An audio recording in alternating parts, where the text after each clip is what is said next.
Est-ce que tu peux nous raconter un souvenir précis?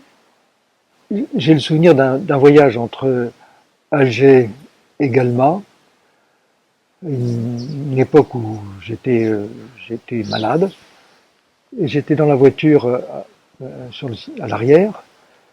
Je me suis couvert la tête avec une couverture, et mon père s'est mis brusquement très en colère. C'était un homme d'ailleurs très colérique, et il m'a dit en criant: enlève ça tout de suite, on va croire qu'on transporte un félaga. On va croire qu'on transporte un félaga. Du coup, Et, et, et c'était en 1955, tout au début des événements. depuis quand ta famille était en Algérie? Une partie de ma famille, c'est-à-dire la famille de, de mon père, du côté maternel, une partie de ma famille était arrivée en Algérie dès les années 1850, en venant de Savoie.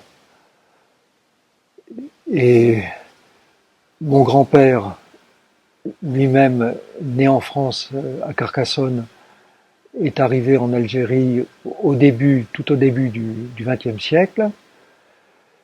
Mon père est né à Alger, comme moi je suis né à Alger. Et je peux préciser tout de suite que, de manière générale, je ne sais pas si c'est le cas de tous les membres de ma famille ayant vécu en Algérie de longue date, ils étaient enseignants, soit instituteurs, soit professeurs, et dans l'enseignement public. Est-ce que tu peux me rappeler comment est-ce que ton grand-père, non, oui, ton grand-père, mon arrière-grand-père, euh, paternel, est arrivé en Algérie? Il est arrivé en Algérie après avoir quitté la France pour des raisons qui restent assez obscures. Il était professeur d'école normale d'instituteur, et puis il a quitté cette fonction. Il est parti pour l'Algérie, où il a fait des études de droit et où il est devenu avocat. À quoi ressemblait du coup l'école en Algérie? Moi, j'étais dans une école communale, école primaire publique, et bon, la population des élèves était assez mélangée. Des, des Européens, des petits Français de souche européenne, des, des petits garçons, parce qu'il n'y avait aucune mixité entre garçons et filles, c'était une école de garçons. Les petits garçons, il y avait des petits garçons d'origine israélite ou juive, donc d'origine locale, et puis aussi des Arabes, on les appelait les Arabes, des musulmans, et qui étaient plutôt minoritaires. Le, le haut de la classe, les meilleurs étaient en général de souche européenne, en mettant tout de même à part ceux que je vais appeler les petits juifs, parce que les petits juifs étaient particulièrement brillants. Voilà. Est-ce que toi, tu as connu d'autres enseignants à l'école communale que des Français ou des Européens? Les maîtres étaient d'origine française, tous. Il y avait l'école coranique. Alors, qu'est-ce qu'on enseignait à l'école coranique?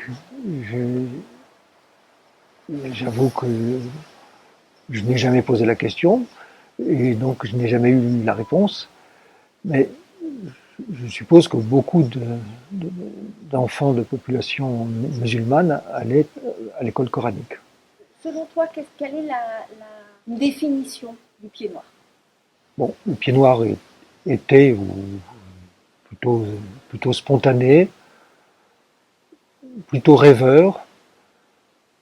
Euh, il, je le vois, je le vois assez bordélique.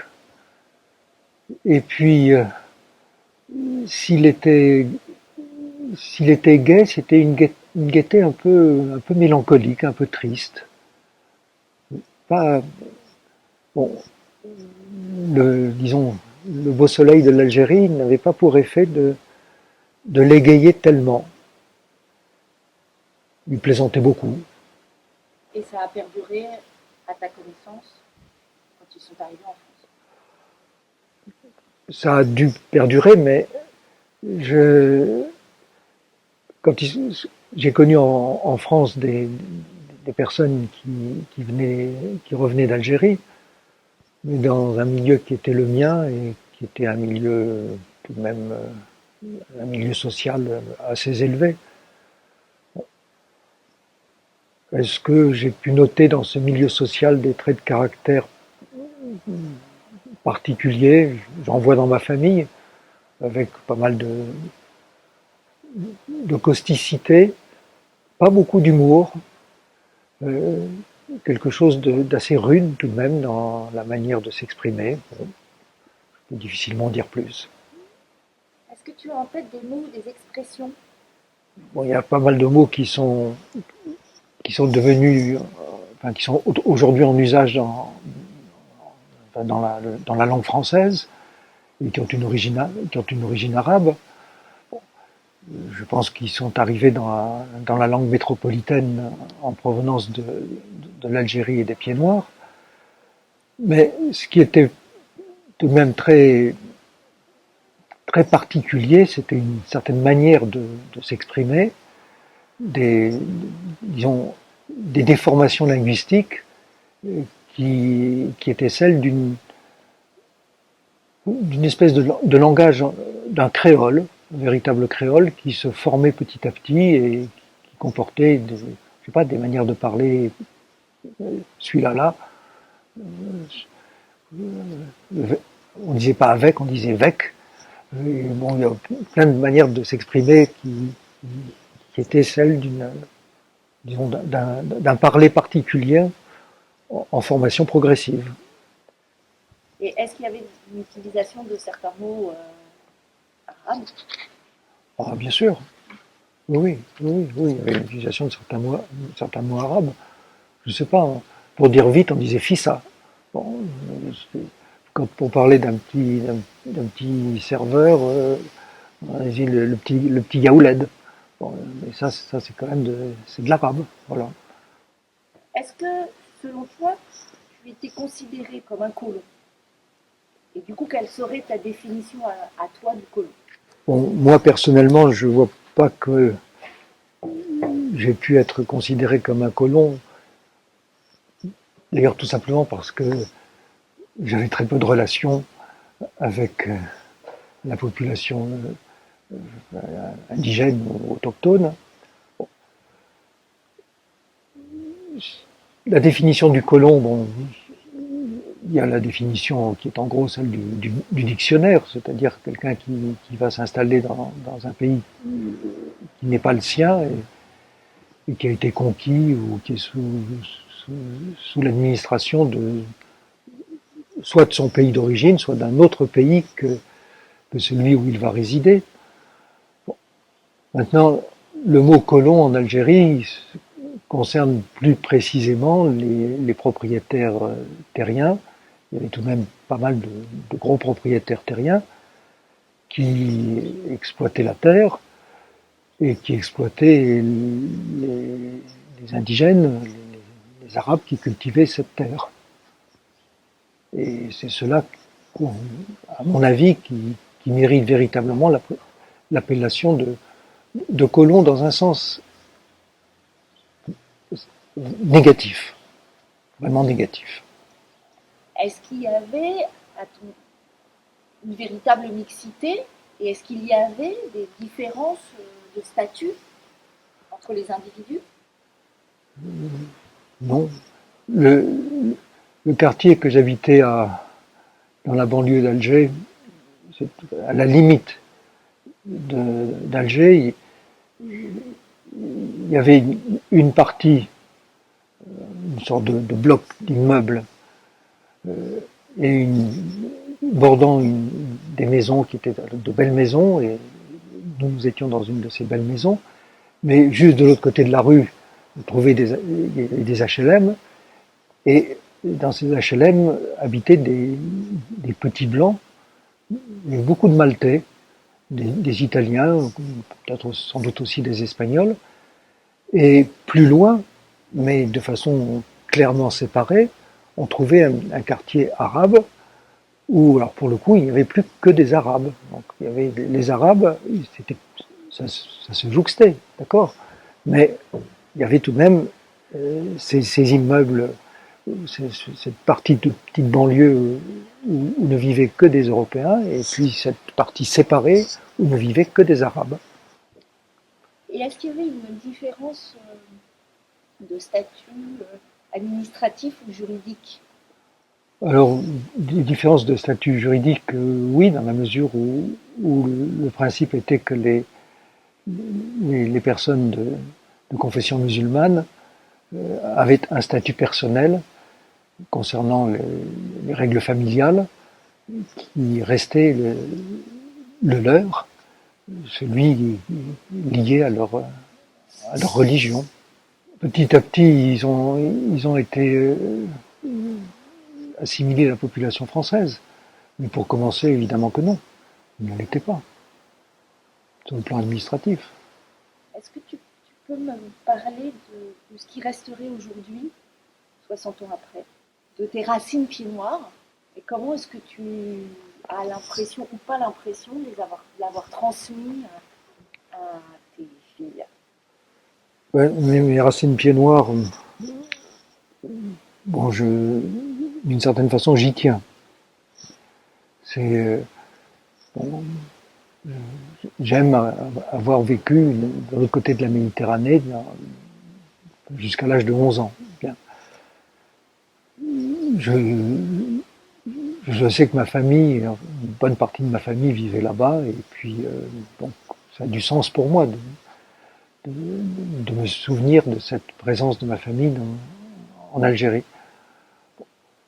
Ce que je cherche pas à transmettre grand-chose, sinon parfois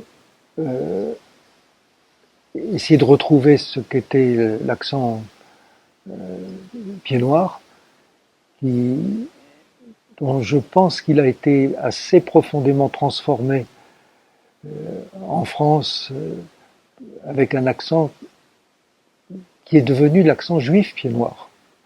Je suppose que c'est pas la même chose. Et puis, c'est bien d'essayer de transmettre aussi des expressions. Mes sœurs aînées continuent de dire, elles ont vécu plus longtemps que moi en Algérie, et en Tunisie aussi, le bœuf il me monte, pour dire je suis en train de me mettre en colère. Le bœuf il me monte. Bon. Il y a quand même culturellement une sorte de folklore ou des qui ont perduré. Est-ce qu'il y avait un folklore? Je ne suis pas du tout certain qu'il y ait eu un folklore pied noir. Il y a quelque chose qui, je peux me tromper, mais qui s'est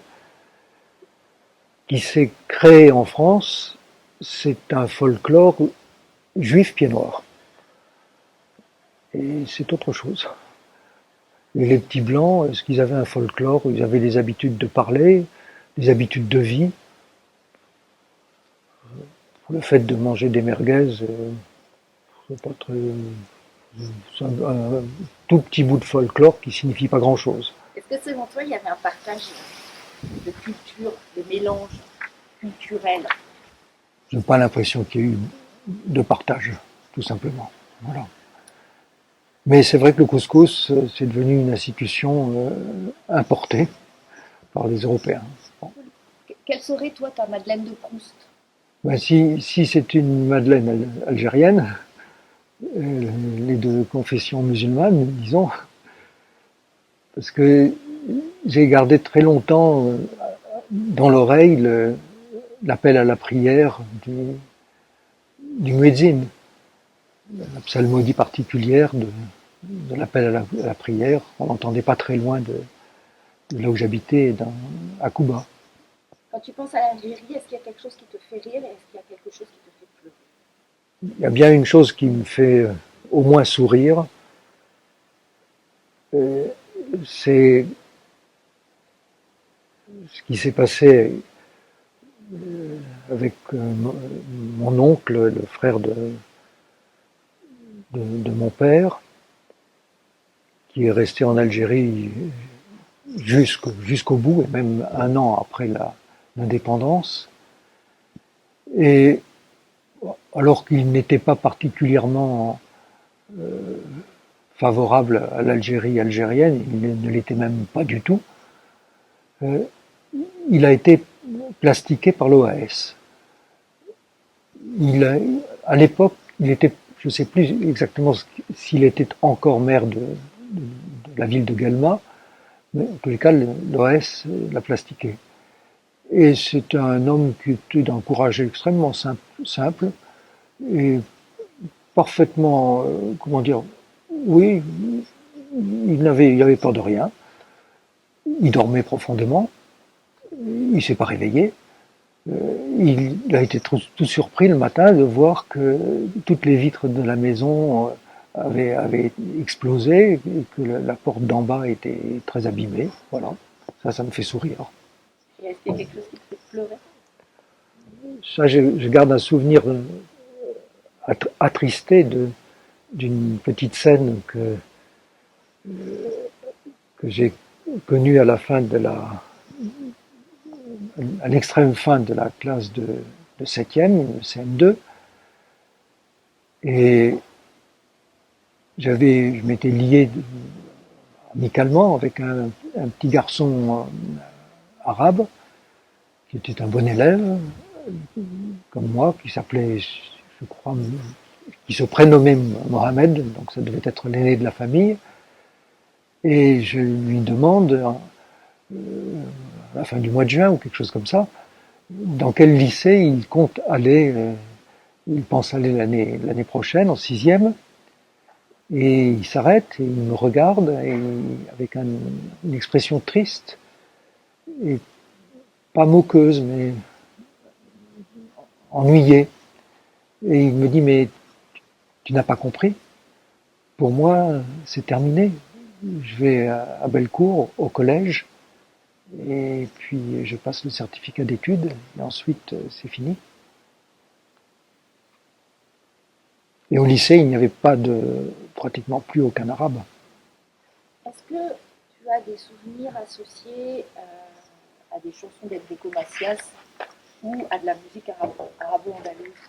J'ai des souvenirs de musique que l'on entendait en Algérie. Pour moi, c'était de la musique arabe. C'était pas de la musique arabo-andalouse, même si sans doute ça devait être cela, puisque c'était les formes musicales connues en Algérie. Dans mon souvenir, cette musique que j'ai eue dans l'oreille pendant longtemps, cette musique était instrumentale, avant tout. Elle se présentait avec des intonations qu'on ne connaît pas dans la musique européenne. Je ne l'aperçois pas comme une musique chantée, mais d'abord instrumentale. Et puis, si jamais c'était une musique chantée, elle était en arabe, et pas en français, en arabe. Bon, Enrico Macias, à mon avis, c'est une fabrication française. Bon. Mais il y avait, avant lui, il y avait, je pense à Lili Bonich. Lili Bonich, c'est avant Enrico Macias, et c'est de l'époque coloniale. Alors lui, il chante moitié en arabe, moitié en français, et avec ce qui représente pour moi la musique juive arabo-andalouse. Voilà. Mais encore une fois, est-ce que c'est la même chose que qu'on entendait comme musique arabe? en Algérie. Voilà. Est-ce la même chose? J'en doute. Vous êtes parti en 55, donc avant, enfin, au tout début, et en tous les cas avant l'indépendance. Pourquoi? Mon père avait été nommé professeur à la faculté de droit à Paris, et que donc on partait vivre en France. Et il n'y avait pas de lien entre le début des événements et cette nomination. Non, parce que d'autant moins de liens que il avait été nommé à Paris euh, un an avant qu'on ne parte nous-mêmes d'Algérie, à une période qui était encore vraiment le tout début des événements. Cela dit, j'ai le souvenir que à la fin de l'année 1954, on a vu débarquer à Alger, je ne sais pas si c'était le premier ou le deuxième régiment de parachutistes, qui annonçait quand même qu'il y avait quelque chose qui se passait. Est-ce que tu as le sentiment que cette identité se construit pour autant ou pas sur l'exil? Je pense que l'identité pied noir n'existait pas. Disons comme perception de sa propre identité ou comme construction de l'esprit avant le départ. Cette identité, elle s'est construite en passant la Méditerranée ou après ce passage. Enfin, c'est mon sentiment. Tu as l'impression qu'il y a quand même une volonté par la France au moment de l'arrivée des pieds noirs, qui n'étaient donc pas encore des pieds noirs, euh, de d'essayer d'invisibiliser cette communauté. Je ne pense pas qu'on ait invisibilisé la communauté pied noir ou la population d'origine pied noir. Ce qui est manifeste, c'est qu'on a invisibilisé les harkis. Ceux-là, personne ne voulait les voir. Mais les pieds noirs, ils étaient là et puis ils le disaient. Et on est arrivé, on a été chassés de là-bas. Ils le disaient, on les entendait le dire. Ils étaient très visibles. Est-ce que tu aurais une explication de ce qui s'est passé et enfin, des raisons de la guerre? Il y a une explication qui est, à mon avis, tout de même d'ordre historique. C'est que l'Algérie a été conquise dans une violence extrême. Et que bon, les Algériens se sont battus et se sont battus avec la plus grande vigueur contre l'invasion française. Et je suis convaincu que ça n'a jamais disparu. Donc le sentiment national a été enfoui, il a été mis sous le boisseau, on pourrait le dire comme ça, mais il a toujours resté, toujours demeuré. Et quand on pense tout de même à ce qui s'est passé à la fin de la guerre de la Seconde Guerre mondiale, quand il y a eu ce massacre d'un un petit nombre assez important quand même d'Européens dans les Aurès, et que à ce moment-là, il y a eu une répression extrêmement violente par l'armée française, sous les ordres de Gaulle. C'est donc qu'il y avait, là, c'était déjà très présent. C'était en 47, et bon, ça remonte très loin. Et il y a quand même beaucoup de raisons de penser que, enfin, qu'il fasse comprendre disons, cette nouvelle guerre faite aux Français. Et à nouveau, là je ne fais que me répéter, c'est d'avoir une raison nationale et historique. J'ai le sentiment que la religion n'entrait pas tellement dans ce qui a fait fermenter cette révolte des Algériens. Est-ce que tu te sens Mais un peu dans quel ordre? Français, à ta place en France, pied noir? Immigré pas du tout, français évidemment, français avec des racines qui sont en partie extérieures à la France, mais français évidemment, Et à ta place en France. de ma place en France. Oui, oui, oui. Sans, pas de doute sur la question.